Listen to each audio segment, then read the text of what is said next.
सारे देवताओं के भी देवता जगत के पिता शंकर भगवान प्रभास क्षेत्र में स्थित ब्रह्मा जी की प्रिया जो सावित्री देवी है, उनका चरित्र आप मुझसे करिए, जिसमें उनके व्रत का महत्व हो और उनके संबंध का इतिहास हो, एवं जो स्त्रियों के प्रति व्रत को देने वाला सौभाग्यदायक और महान उदय का करने वाला हो। तब शंकर भगवान ने कहा कि हे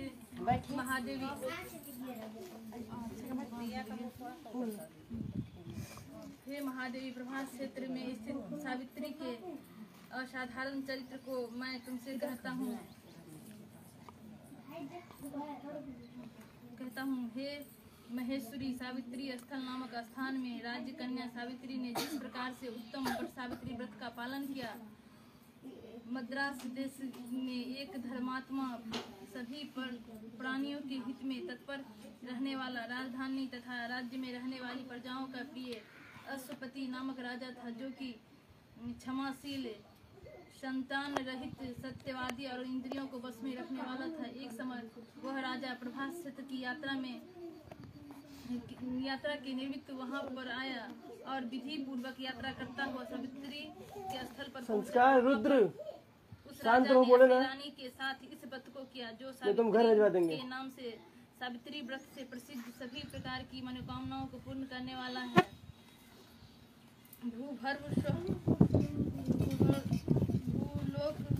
भूलोक इस मंत्र की साक्षात मूर्ति बनकर स्थित श्री ब्रह्मा जी की प्रिया सावित्री देवी उस राजा पर प्रसन्न हुई।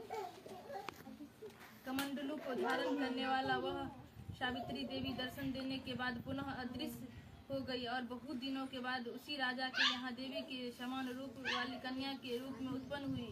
सावित्री की प्रसन्नता से प्राप्त तथा सावित्री की पूजा करने के बाद हुई। अतः राजा ने ब्राह्मणों की आज्ञा से कन्या का नाम भी सावित्री रखा। वह राजकन्या सावित्री साक्षात शरीर धारण की हुई लक्ष्मी के समान शोभित होती हुई बढ़ने लगी और धीरे धीरे सुकुमार अंगों वाली वह यौनावस्था को प्राप्त हुई, जिसके मध्य भाग सुंदर और विस्तृत थे और जो स्वर्ण की प्रतिमा के समान दिखाई पड़ती थी। लोग उसे देखकर यही समझते थे कि यह कोई देवकन्या है। कमल के समान विशाल नेत्रों वाली एवं तेज से अग्नि के समान प्रज्वलित होती हुई वह सावित्री महर्षि भृगु द्वारा कहे हुए सावित्री व्रत को करने लगी, जिसके प्रारंभ में सुंदर वर्ण वाली उसे उपवास करके सिर को स्नान की हुई सावित्री देवता की प्रतिमा के पास जाकर अग्नि में हवन करके ब्राह्मणों के स्वस्वित वाचन कराया और उन ब्राह्मण से अवशिष्ट पुष्पांजलि ग्रहण करके सखियों से घिरी हुई हम प्राप्त पुष्पांजलि को निवेदित कर हाथ जोड़कर राजा के पर्श में स्थित हुई युवावस्था को प्राप्त हुई देव से सलाह लेकर राजकन्या से कहने लगा कि हे पुत्री, तुम योग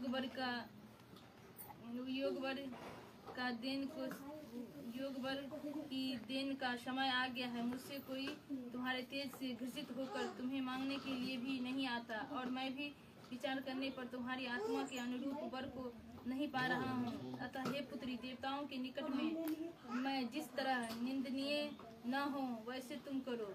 मैंने धर्मशास्त्रों में पढ़ा और सुना भी है कि यदि पिता के गृह में रहती हुई विवाह के पहले ही जो कन्या रजो धर्म से युक्त हो जाती है वह शूद्रा के समान समझी जाती है तथा उसके पिता को ब्रह्म हत्या के समान पाप लगता है। इसीलिए हे पुत्री, मैं तुमको भेज रहा हूँ कि तुम स्वयं अपने योग बल ढूंढ लो, वृद्ध मंत्रियों के साथ शीघ्र जाओ और मेरी बात को मानो।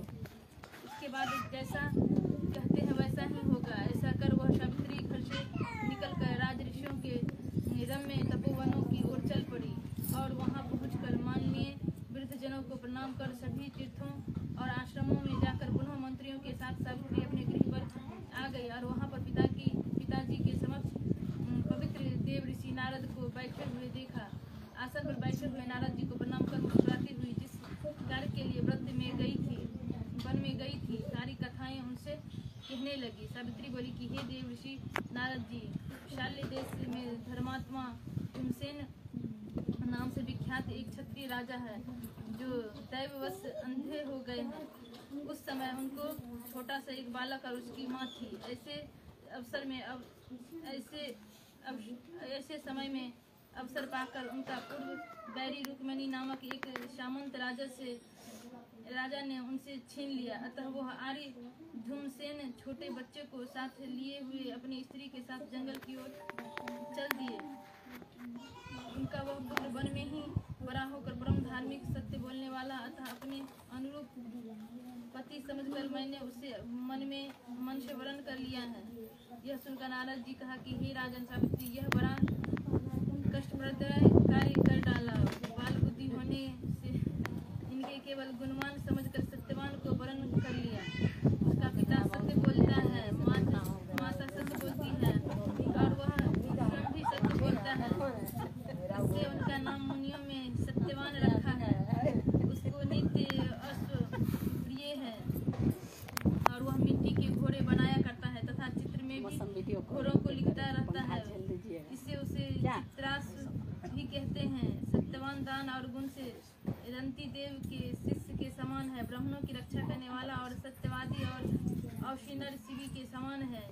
जयाति के समान उदार, चंद्रमा के समान देखने में प्रिय लगने वाला, रूप में दूसरा अश्विनी कुमार के समान और धूमसेन के समान बलवान है। किंतु उसमें केवल यही एक दोष है, दूसरा कोई नहीं कि सत्यवान आज से ठीक 1 वर्ष पर छिन्नायु हो जाने के देह त्याग कर देगा। इस प्रकार नारद जी की बात सुनकर राजकन्या सावित्री ने कहा कि राजा से कहा, राजा, लोग किसी से एक बार कोई बात करते हैं।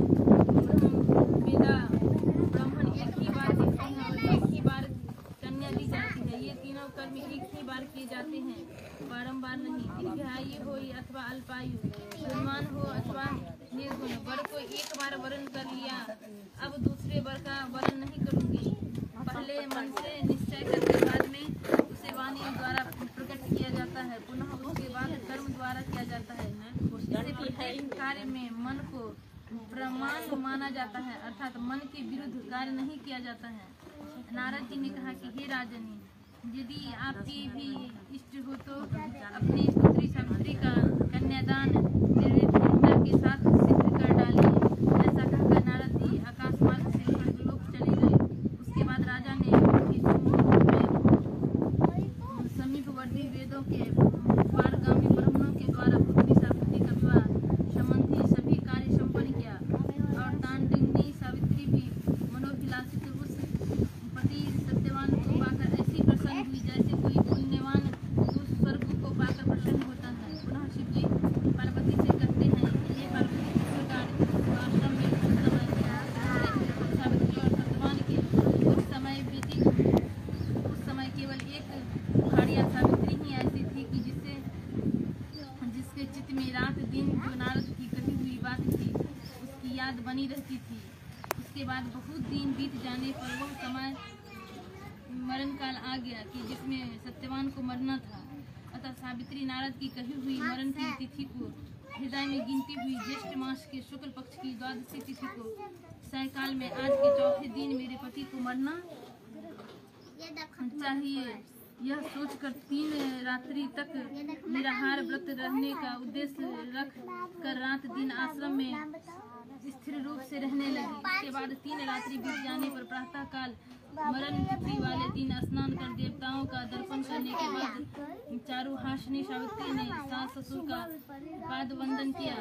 इसके बाद वह कुल्हाड़ी लेकर सत्यवान जंगल की ओर चला। तब जाते हुए अपने पति के पीछे पीछे सावित्री भी चली। वह वन में पहुंचकर सत्यवान जल्दी से फल पुष्प समाधि कर ले जाने योग्य भार बनाने लगा। पीड़ा होने लगी जिससे उस कार्य को छोड़कर वट वृक्ष की एक शाखा को सहारा लेकर सावित्री से कहने लगी कि हे सुंदरी, सिर की दिव्यता मुझे मंगल वर्ण वाले समान उदित हुए पुरुष को देखा।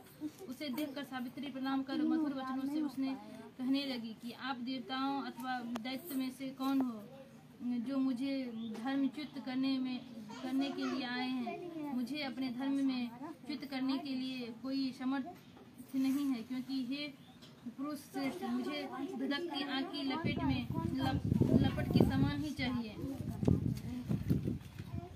यमराज ने कहा कि हे, मैं सब प्राणियों के लिए भयंकर और कर्मानुसार उनका उचित दंड देने वाला यम हूँ। तो हे पवित्रता सावित्री, समुद्र में पड़े हुए तुम्हारे इस पति की आयु समाप्त हो गई है। इसे यमदूत पकड़कर नहीं ले जा सकेंगे, इसलिए मैं स्वयं आया हूँ। ऐसा कहकर फांस को लिए हुए यमराज ने सत्यवान के शरीर के अंगुष्ठ मात्र शरीर वाले पुरुष जीवात्मा को बलपूर्वक निकाल लिया।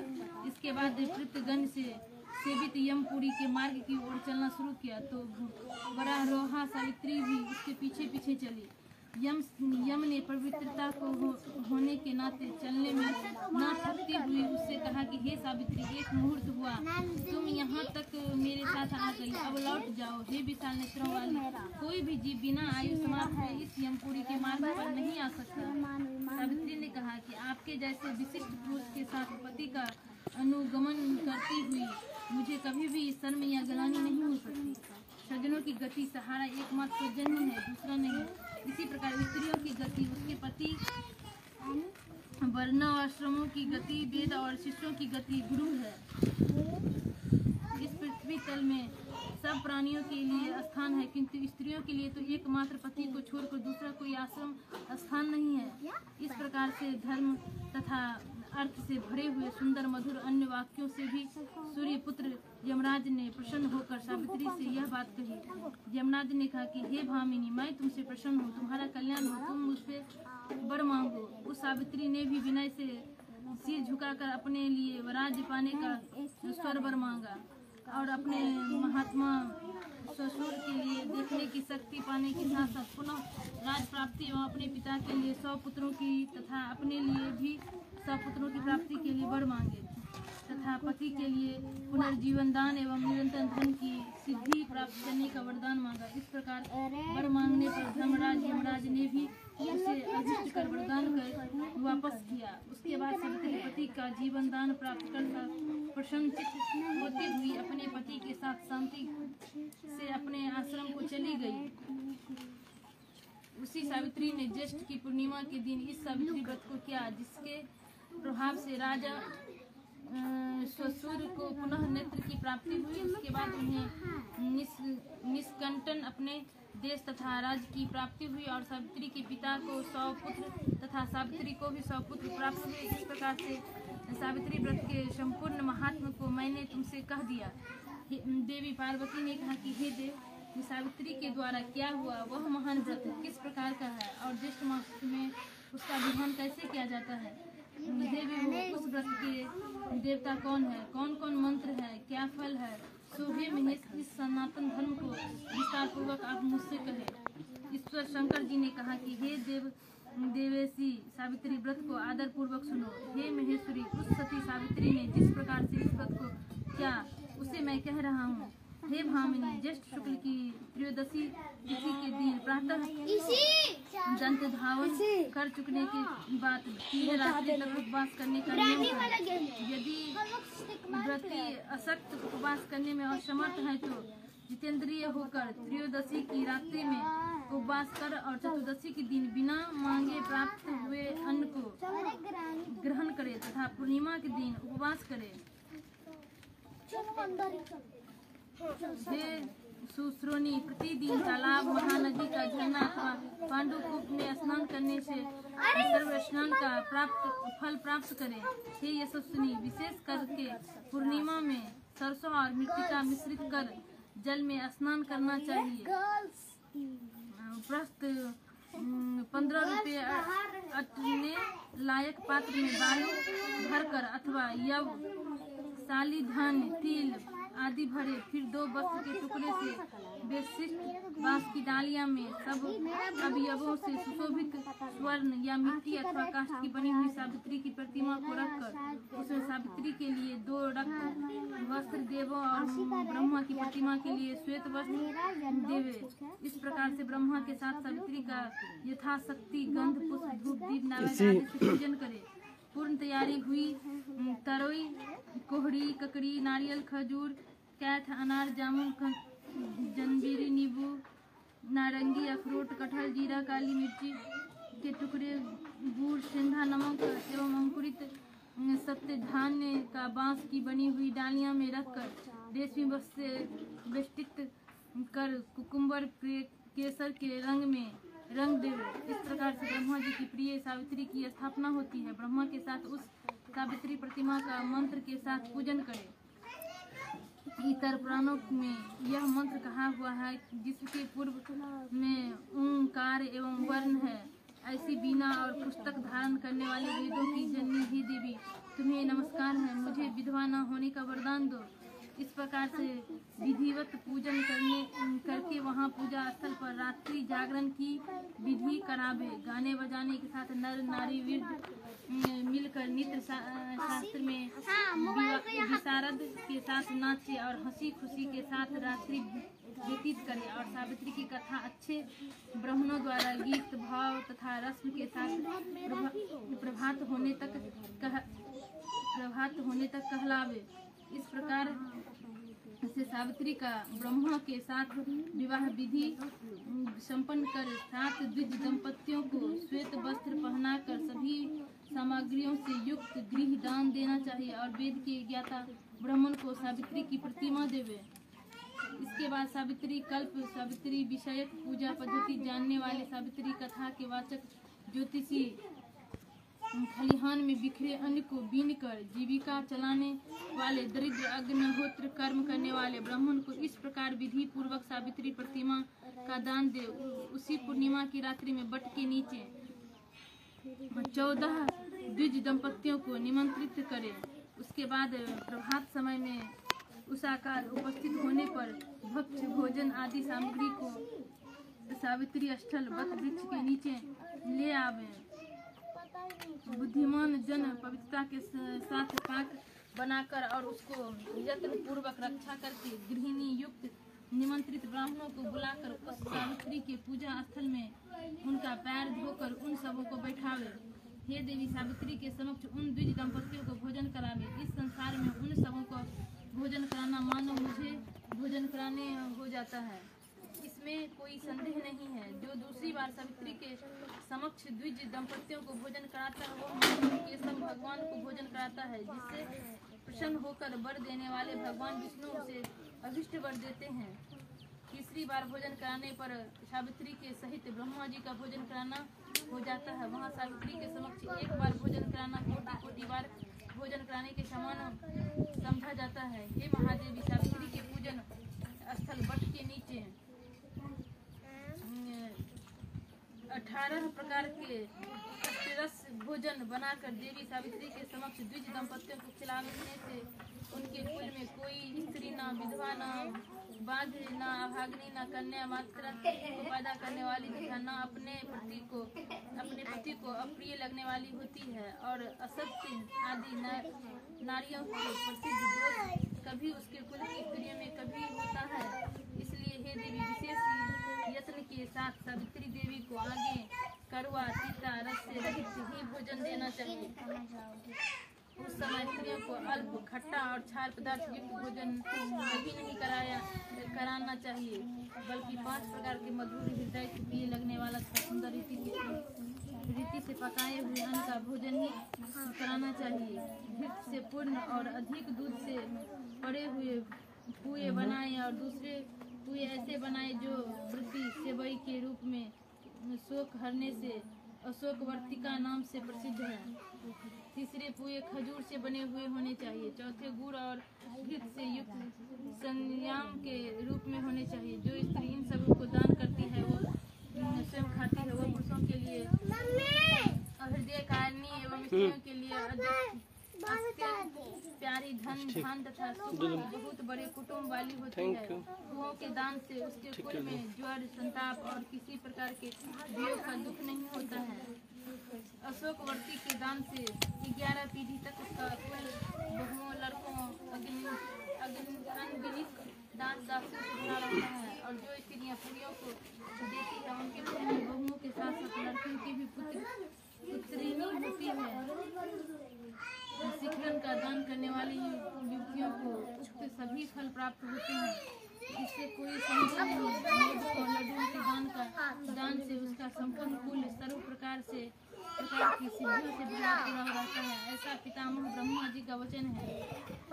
ये देवी 8 वर्ष की गौरी कन्याओं को भोजन कराने से यह विशिष्ट फल होता है कि वह जन्म से सौभाग्य वाली पुत्री नहीं, प्रतिव्रता, धन की वृद्धि से सुशोभित पुत्रों को भोजन कराने वाली होती है। मुख्य पान पीने योग्य पदार्थ जो हृदय को प्रिय लगने वाली और मधुर हो, जैसे अंगूर का शरबत, गुड़ से युक्त इमली का पान, खार से बने हुए मीठे शरबत। इसके अतिरिक्त अन्य जो भी योग्य वर्ण सुगंधित पान हो उन्हें द्विज दंपतियों को खिलाना चाहिए।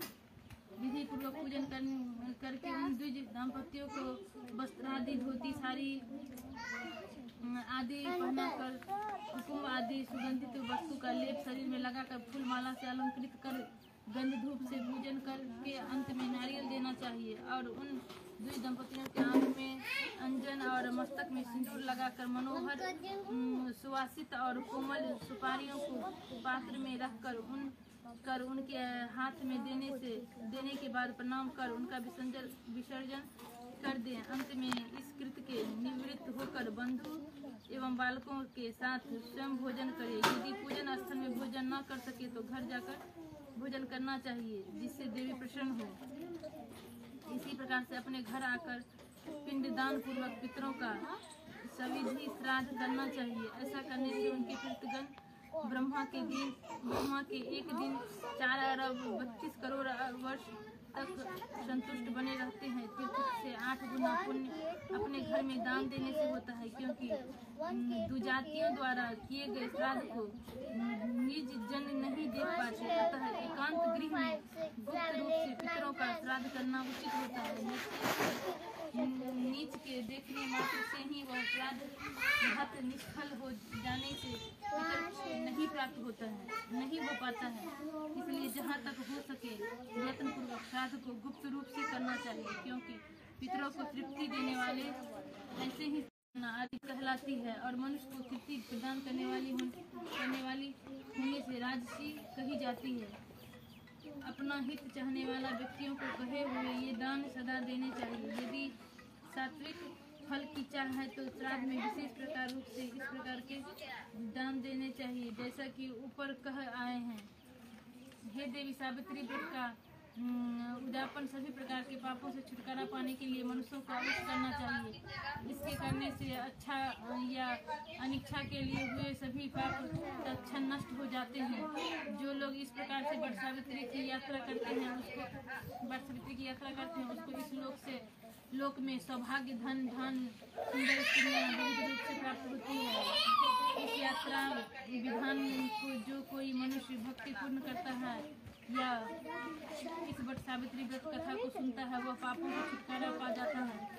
ये जो पुरुष ज्येष्ठ की पूर्णिमा के दिन विधि पूर्वक सावित्री के पूजन स्थल वट वृक्ष के 108 या 54 अथवा 26 दक्षिणा यत्न पूर्वक करते हैं, तो उनके द्वारा अज्ञान पूर्वक किए हुए अगम्य स्त्री के साथ गम रूपी पाप अथवा अन्य भी किए हुए पाप नष्ट हो जाते हैं। इसमें कोई संदेह नहीं है। जो उक्त सावित्री के स्थल वट वृक्ष के नीचे जाकर संध्या वंदन किया करते हैं और अपनी पत्नी के हाथ से लाए हुए पांडु कूप के जल से स्वर्ण की झाड़ी अथवा मिट्टी की झाड़ी से हे भामनी जल ले आकर संध्या पासन करते हैं, उसके द्वारा 12 वर्ष तक की संध्या उपासना की हुई मानी जाती है।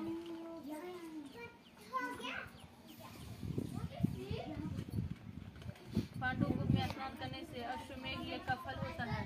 दान देने से 10 गुना फल और उपवास करने तथा सुनने से अनंत फल होता है।